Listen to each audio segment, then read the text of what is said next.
আমার তো মনে হয় শেখ হাসিনা হয়তো সেটাই চাইছেন, যে ট্রাভেল ডকুমেন্ট ভারত দেবে, তারেক রহমান আপনি বলবেন আমি তো যেতেই চেয়েছিলাম, আমি বেনাপোল সীমান্ত গিয়ে বসে আছি, আমাকে তো ঢুকতে দিচ্ছে না, আমি তো যাওয়ার জন্যই রাজি। এখন এটা একটা মানে নাটকীয় ব্যাপার ঘটতে পারে বলেও মনে হয়। আমি তো আগেও অন্য জায়গাতেও বলেছি যে এমনকি তার কাছে সম্প্রতি তিনি যে বৈঠক করেছেন সেখানে প্রস্তাবও উঠেছিল যে এই ধরনের ঘটনা যদি ঘটে সেক্ষেত্রে আন্তর্জাতিক সংবাদ মাধ্যমকেও গণমাধ্যমকেও সঙ্গে নেওয়া উচিত। কোন কোন নেতা যাবেন সেই, যেমন আমি শুনেছি সাবেক স্বরাষ্ট্রমন্ত্রী তার একটা তালিকাও তৈরি করে, তিনিও এসেছিলেন কয়েকদিন আগে, দেখা করে গেছেন, তিনিও একটা তালিকাও তৈরি করছেন কারা যেতে আগ্রহী, কারা যাবেন, কিভাবে যাবেন, জীবনের সংশয় নিয়ে যাবেন।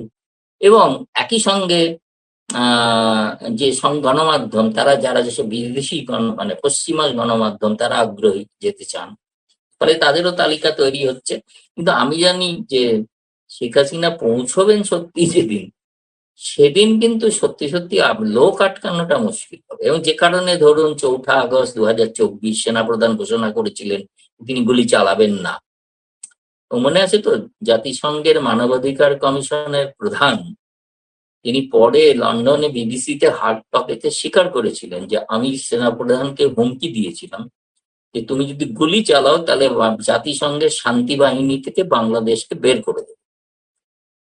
ফলে এখন যদি সেই ধরনের মানুষ জমায়েত হয়, সেটা আওয়ামী লীগেরও পরীক্ষা, সাংগঠনিক শক্তির পরিচয়, তারা সেই ধরনের মানুষ জোগাড় করতে পারবেন কিনা, তাহলে আবার জাতিসংঘকে এরকম একটা সিদ্ধান্ত নিতে হতে পারে যে মানুষের যদি স্বাধীন আন্দোলন করার অধিকারই না থাকে, তাকে যদি গুলি চালিয়ে রোখা হয়, সেটা তো সম্ভব না, সেটা কোনো আন্তর্জাতিক সংস্থা মানতে পারে না। বিশেষ করে সেপ্টেম্বরে যখন জাতিসংঘের অধিবেশন, এবং এবারে প্রথম অনেক আবার ঘুরে আবার আর কি, প্রথম নয় অনেকদিন পর ভারত নিরাপত্তা পরিষদের অস্থায়ী সদস্যপদ পেতে পারে।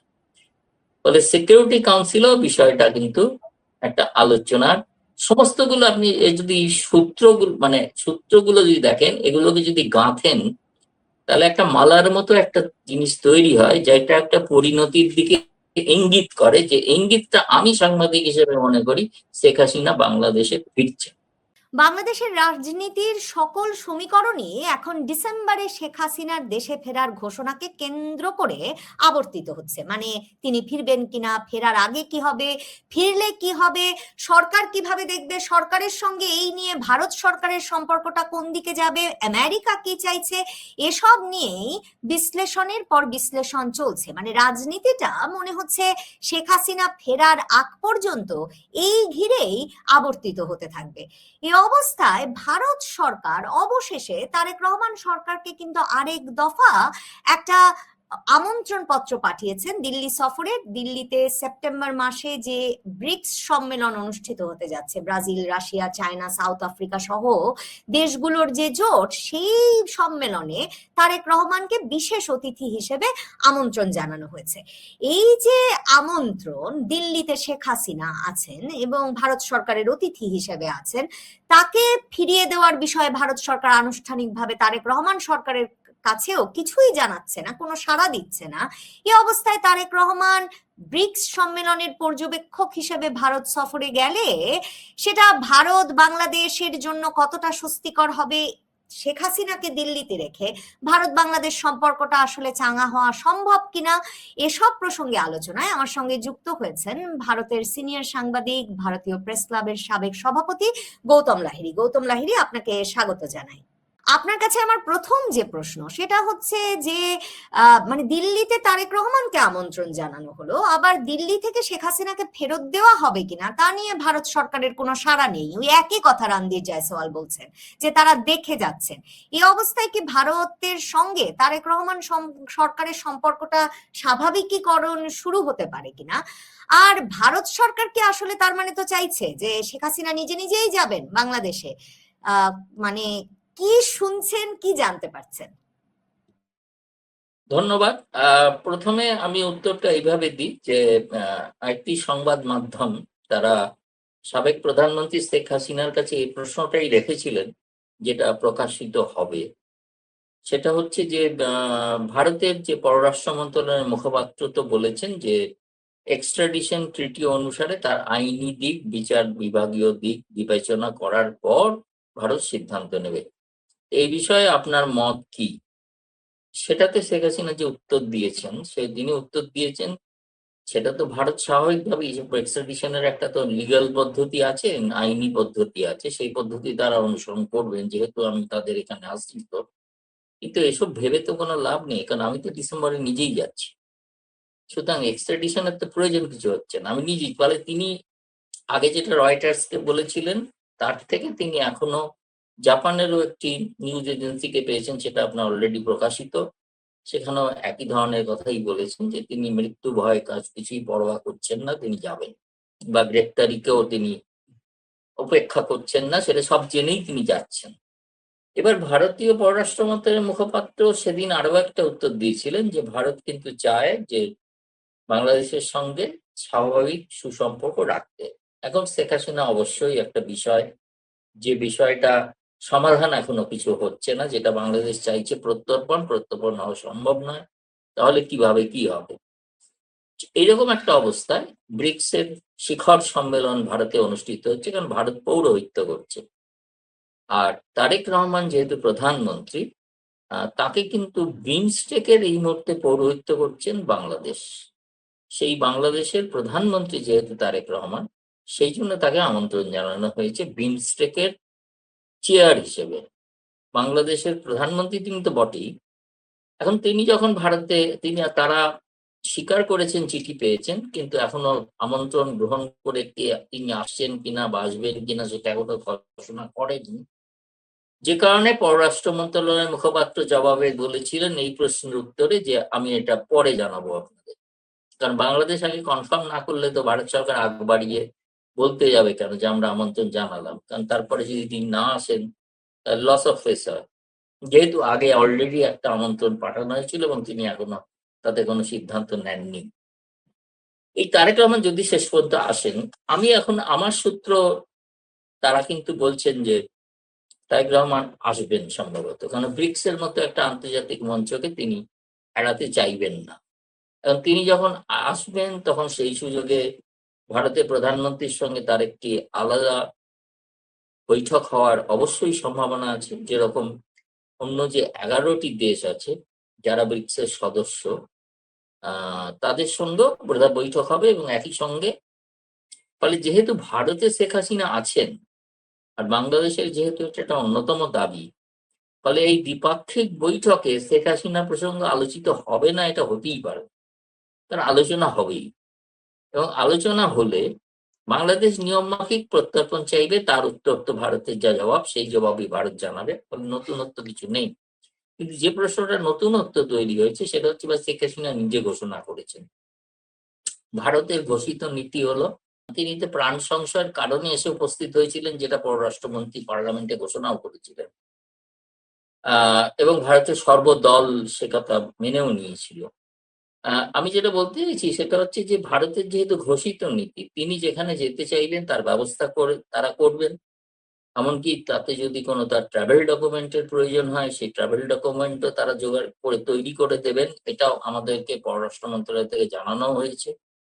তাদের কোনো এবারে সিদ্ধান্তটা শেখ হাসিনাকেই নিতে হবে, কিন্তু আইনি পথে যেতে গেলে ভারত সরকার তার আইনি পথ বিচার করে দেখবে। এবার ভারত সরকার, দ্বিতীয়ত ভারত সরকার বিশ্বাস করেন যে বাংলাদেশে একটা ইনক্লুসিভ পলিটিক্স হওয়া উচিত। যে রাজনৈতিক দলটির সঙ্গে দীর্ঘকালের সম্পর্ক, বন্ধুত্বপূর্ণ সম্পর্ক এবং সব থেকে বলা যায় ভালো সম্পর্ক, যাকে সোনালী অধ্যায় বলা হয়েছিল, সেই সম্পর্কের কারণে তিনি অত্যন্ত একজন আস্থাভাজন ভারতের বন্ধু। ফলে তার জীবনের নিরাপত্তা দেখাটা ভারত সরকারের কর্তব্য। ফলে তারা চাইবেন তারেক রহমান সরকারের কাছে তার বিচার যেটুকু হওয়ার বাংলাদেশের আদালতে যেটা হোক। আইসিটি গঠন নিয়ে ভারতের আপত্তি আছে। আইসিটি গঠন যেভাবে করা হয়েছে, যেভাবে বিচার হয়েছে, কেউ যদি ভালো করে ভলকার টুর্কের রিপোর্টটা পড়ে দেখেন, তাহলে তার ৮০ নম্বর পাতায় লেখা আছে, ৮০ নম্বর পাতাটা মার্ক করছি আমি, ৮০ নম্বর পাতায় লেখা আছে যদি এই বিচারের কারণে কারোর ফাঁসি হয়, তাহলে জাতিসংঘের নিয়ম অনুসারে কিন্তু, জাতিসংঘের নিয়ম অনুসারে মানবাধিকার কমিশন তাতে কিন্তু সহমত নয়। এবং যদি আইসিটি ট্রাইব্যুনাল সম্পর্কে অভিযুক্তর কোনো নালিশ থাকে, সেক্ষেত্রেও তারা চাইবে সঠিকভাবে বিচার হোক। সুতরাং ভলকার টুর্কের এই অংশটাকে খুব নানাভাবে ইউনূস এবং বর্তমান সরকারও উপেক্ষা করে যান।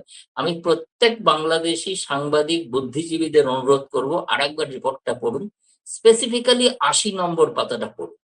115 পাতার রিপোর্ট, 80 নম্বর পাতাতে স্পষ্ট বলা আছে। দ্বিতীয়ত, যাই হোক সেটা তো বিচারের পথ, ফলে আইসিটির মাধ্যমে নয়, সাধারণ আদালতের মাধ্যমে তার বিচার যদি হতে পারে হবে।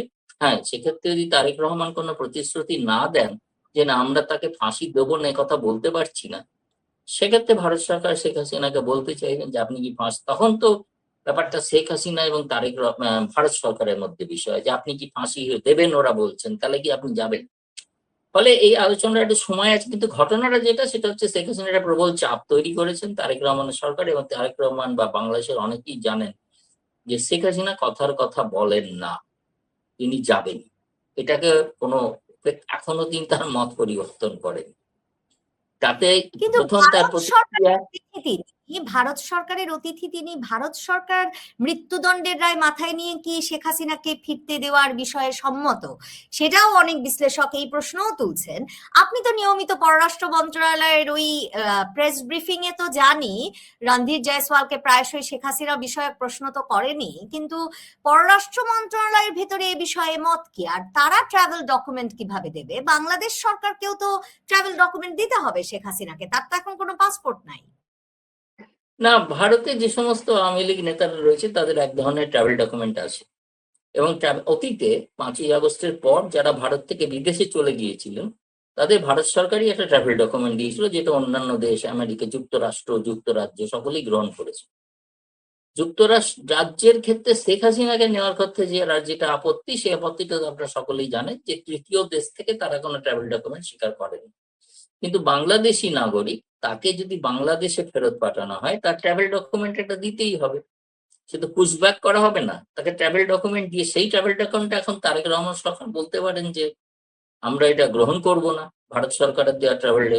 আমার তো মনে হয় শেখ হাসিনা হয়তো সেটাই চাইছেন, যে ট্রাভেল ডকুমেন্ট ভারত দেবে, তারেক রহমান আপনি বলবেন আমি তো যেতেই চেয়েছিলাম, আমি বেনাপোল সীমান্ত গিয়ে বসে আছি, আমাকে তো ঢুকতে দিচ্ছে না, আমি তো যাওয়ার জন্যই রাজি।